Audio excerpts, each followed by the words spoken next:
నమస్తే. GVR talks లోకం తీరు. ఈ భరద్వాజకి వయసు పెరిగింది కానీ బుద్ధి పెరగల.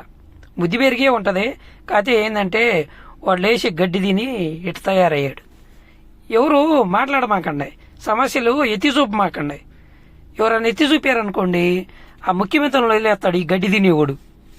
ఆ చేయాల్సిన ముఖ్యమంత్రులు, పవర్ ఉన్న ముఖ్యమంత్రులు వాళ్ళని వదిలేస్తాడు. ఎవరైనా పక్కన వాళ్ళు సమస్య ఎత్తి చూపించారనుకో, వాళ్లే ఎందుకు చేయలేదు వీళ్ళని అవాయిడ్ చేస్తాడు. తెలివిగా ఈయన చాలా ప్రాక్టికల్గా ప్రజల నుంచి ఈ ముఖ్యమంత్రులను తప్పిస్తాడు.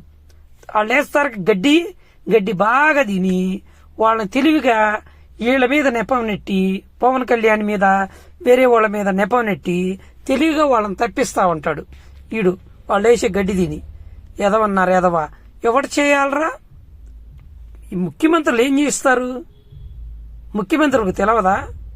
సమస్య ఎత్తి చూపాడు కదా, పవన్ కళ్యాణ్ అంత మాట్లాడాడు కదా, మరి ముఖ్యమంత్రులు కూడా చెయ్యాలి కదా, ముఖ్యమంత్రులు కూడా పోరాటం చెయ్యాలి కదా, తప్పు మీద చర్య తీసుకోవాలి కదా. ఎందుకని అంత తెలివిగా వాళ్ళని తప్పిస్తున్నావు? పవన్ కళ్యాణ్ లాక్కొస్తున్నావు రోడ్డు మీదకి అంటే ఎదవ తెలివితేటలు ఉపయోగిస్తున్నావా? నువ్వు ప్రజలంత అమాయకులు అనుకుంటున్నావా? పవన్ కళ్యాణ్ ఎన్ని సీట్లలో పోటీ చేశాడు?